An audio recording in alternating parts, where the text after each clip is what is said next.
नमस्कार साथियों, स्वागत है आप सभी का हमारे Khurana study official YouTube channel पर। आप सभी साथी देख रहे हैं हमारे यूट्यूब चैनल पर आप सभी को सभी डायरियों के लेसन प्लान और सभी प्रकार की डायरियां आपको प्रोवाइड की जा रही हैं।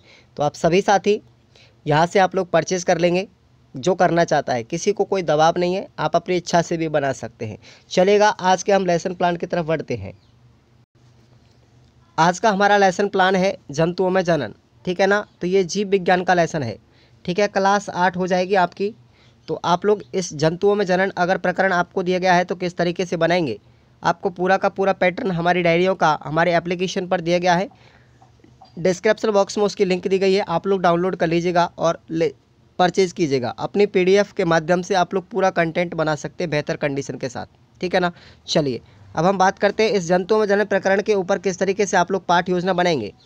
तो देखिएगा, सबसे पहले आपको ये जो मैंने आपको पिछले वाले लेसनों में बताया था भाई, प्राप्त उद्देश्यों में बताया था कि सामान्य उद्देश्य और विशिष्ट उद्देश्य, उसी तरीके से सामान्य और विशिष्ट उद्देश्य की भांति ही ये भी आपके उद्देश्य होते हैं। जैसे ज्ञानात्मक उद्देश्य, अवबोध, ज्ञानोपयोग, कौशलात्मक, ये वही प्रकार है, इनमें और उनमें कोई अंतर नहीं है, ठीक है ना। चलेगा, सबसे पहले हम बात करते हैं यहाँ पर ज्ञानात्मक की। तो विद्यार्थी जंतुओं में जनन का प्रत्यास्मरण कर सकेंगे, विद्यार्थी जंतुओं में जनन का प्रत्याभिज्ञान कर सकेंगे। उसके बाद अवबोध में लिखना है कि विद्यार्थी लैंगिक जनन, अलैंगिक जनन, ये लैंगिक जनन है भाई, ठीक है ना। अलैंगिक जनन, परखनली शिशु, क्लोन आदि पदों की व्याख्या कर सकेंगे। और विद्यार्थी जंतुओं में लैंगिक व अलैंगिक जनन में अंतर कर सकेंगे। उसके बाद ज्ञानोपयोग, ज्ञानोपयोग में आपको लिखना है कि विद्यार्थी जंतुओं में जनन विषय से प्राप्त ज्ञान का दैनिक जीवन में नवीन परिस्थितियों में उपयोग कर सकेंगे। विद्यार्थी जंतुओं में जनन विषय से संबंधित ज्ञान का उच्च अध्ययन भी उपयोग में कर सकेंगे। उसके बाद कौशलात्मक है, विद्यार्थी जंतुओं में जनन विधियों को उदाहरण सहित सूचीबद्ध कर सकेंगे। विद्यार्थी हाइड्रा में मुकुलन और अमीबा में द्विखंडन को चित्र द्वारा समझ सकेंगे। उसके बाद अभिरुचि पॉइंट में लिखना है आपको कि भाई विद्यार्थी जंतुओं में जनन के बारे में अध्ययन करने में रुचि लेंगे और विद्यार्थी जंतुओं में जनन से संबंधित समूह चर्चा में भाग लेने में रुचि ले सकेंगे।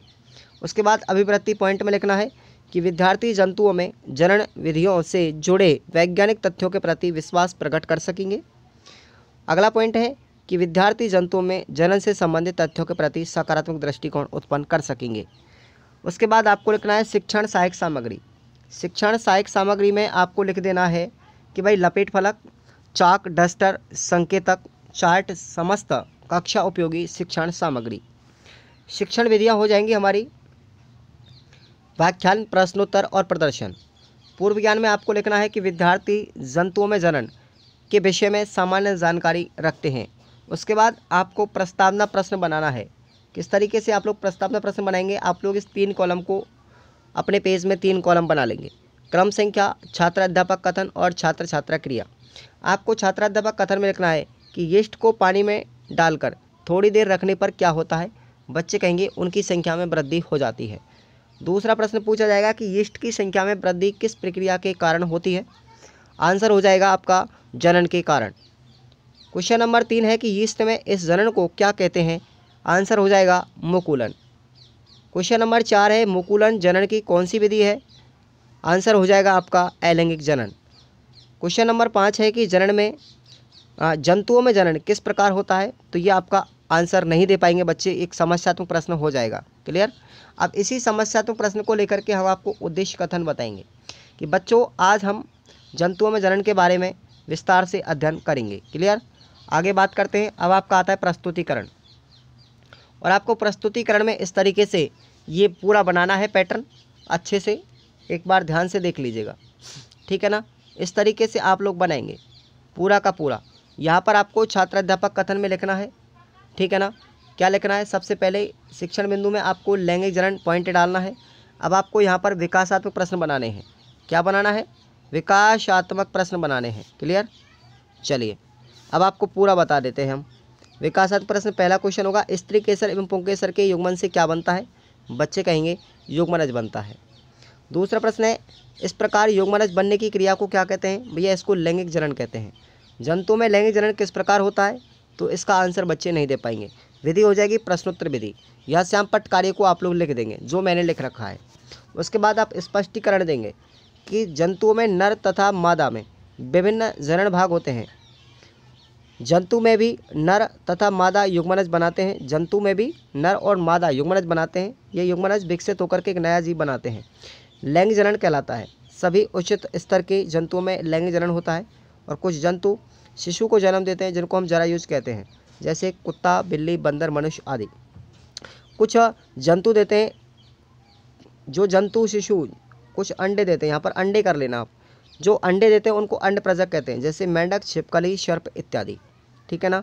विद्यार्थी ध्यानपूर्वक सुनेंगे और विधि हो जाएगी हमारी व्याख्यान विधि। क्लियर। उसके बाद आप अगला पॉइंट डालेंगे अलैंगिक जनन। तो यहाँ पर भी आप लोग इस तरीके से ही विकासात्मक प्रश्न पूछेंगे कि भाई क्लोमाइडोमोनास में जनन किस विधि द्वारा होता है, तो भाई आंसर हो जाएगा विखंडन विधि द्वारा। विखंडन जनन की कौन सी विधि है, तो ये हमारी अलैंगिक विधि है।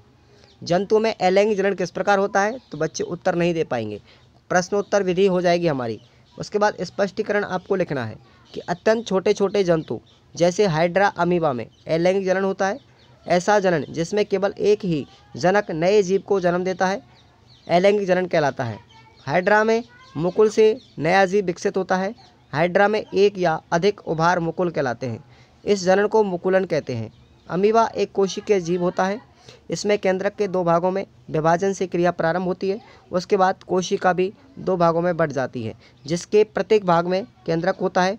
अतः एक जनन से दो अमीबा बनते हैं। इस प्रकार के जनन को हम द्विखंडन कहते हैं। छात्र क्रिया में लिख देंगे, सभी विद्यार्थी ध्यानपूर्वक सुनते हैं। विधि हो जाएगी हमारी व्याख्यान विधि। उसके बाद हमारे आते हैं पुनरावृत्ति प्रश्न। पुनरावृत्ति प्रश्नों में आपको लिखना है कि जनन कितने प्रकार का होता है और युग्मनज कैसे बनता है। उसके बाद आते हैं मूल्यांकन प्रश्न। लैंगिक जनन किसे कहते हैं और हाइड्रा में मुकुलन। हाइड्रा में जो अलैंगिक जनन होता है उसको लिखिएगा। उसके बाद आपको गृह कार्य देना है। बच्चों को गृह कार्य दे देंगे कि अमीबा में द्विखंडन की प्रक्रिया का सचित्र वर्णन कीजिएगा। तो इस तरीके से आपका ये पूरा का पूरा पैटर्न हो जाता है। आप लोग इसकी PDF डाउनलोड कीजिएगा। डिस्क्रिप्शन बॉक्स में लिंक दिया गया है एप्लीकेशन का, आपको पूरा का पूरा डायरियो का मटेरियल मिल जाएगा। ठीक है साथियों, धन्यवाद।